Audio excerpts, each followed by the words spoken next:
What's going on, everybody? If you're watching this video, hopefully you bought a set of these gorgeous boys right here. S13 dual rear caliper brackets. What the fuck do you want? S13 dual rear caliper brackets. They also fit Z32s, R32s, S13, 14, maybe S15. There's a whole list on my website. And I'm going to be showing you how to install them on this here S13. So roughly this is all the tools you'll need for this install. Screwdriver and pliers to pull the little brake clip off for the e-brake. Not exactly necessary. If you can figure out another way, you can use a wrench if you want, or whatever the fuck you want. 19 millimeter socket, which you can use a 3/8 or a half or both. The 3/8 kind of fits in there a little better. The 1/2 inch gives you more leverage. You'll need a 17 millimeter wrench for this one. You'll need a 14 millimeter socket for these three right there. And then impact with the 36 for the big axle nut. You don't need an impact. If you don't have one, you can have somebody hold the brakes and use a big breaker bar. And then of course a hammer. You always need a hammer. So obviously first you gotta pull the wheel off.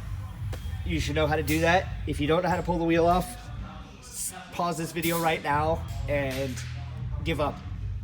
Then we're gonna pull the brake caliper off, which is a 17 millimeter bolt there and a 17 millimeter bolt on the bottom. And the easiest way, since there's not much access there, is just using a regular old wrench, just like that.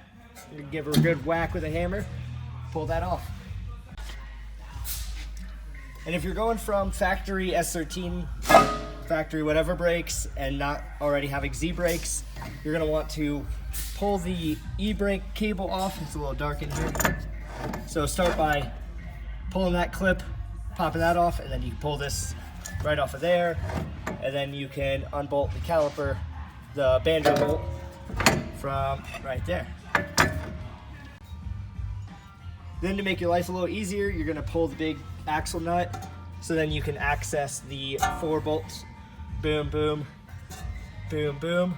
You can access those from the backside. You can just kind of push the axle in a little bit to give you a little bit more clearance on the backside.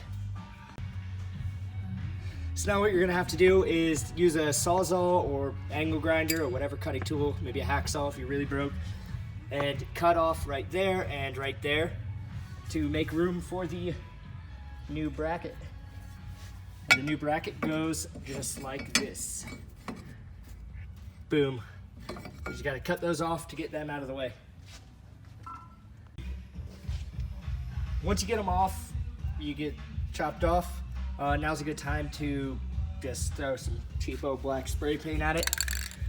Just makes it look a little better than rust and shit colored. Maybe do a little prep work, maybe not if you don't fucking care. I just blasted it.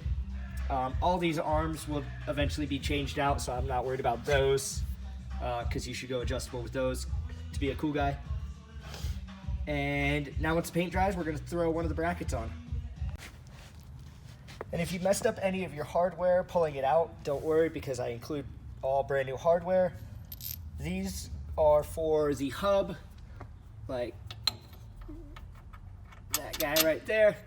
And it's longer to make up for the extra spacing of that. The three matching ones are for the lower 3. So it goes like this, and then the three flange head bolts right there are for boom, boom, boom. And then this shaved down one is for the top to give you clearance on the upper control arm or the traction arm. And one thing you want to do is get the short bolt in the caliper bracket before bolting the hub on. Otherwise you're not going to be able to squeeze it back behind there. And it's always a good idea to put some grease or anti-seize on the axle splines before putting the hub back on, just so you know that it doesn't get stuck. You're not going to be able to run that, or I guess you could with modification, but most people don't. It's just a dust shield, it's no big deal. So now I'm gonna throw the 5-lug hub on and first bolt these 4 hub bolts in place and then work my way around. So once the hub's bolted on, then you're gonna put the axle nut back on and you're gonna wanna torque this down. I believe off the top of my head it's 150 foot-pounds, but I might be wrong, double check that. And then from here, it's basically a standard brake install. You're gonna have 1 caliper there, 1 caliper there. You are required to shave the calipers where they meet right in the middle. The easiest way to do that is with a flap disc, and you know, just bolt one up, see where they make contact, and I mean, even if you have just a file, you can file it down, just because I had to get real close to make them fit. And then you're gonna want to make sure both the bleeder ports are at the top.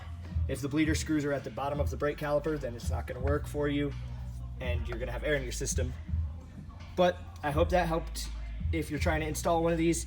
If you're considering buying one, I would love you forever. You can go check out my website, sidewaysfab.com. We got these and a bunch of other cool shit. And if you want to like this video, that'd be cool. I'd give you a high five for that. Maybe throw me a comment, subscribe to me, do whatever you want. I'd give you a hug even if you really wanted one.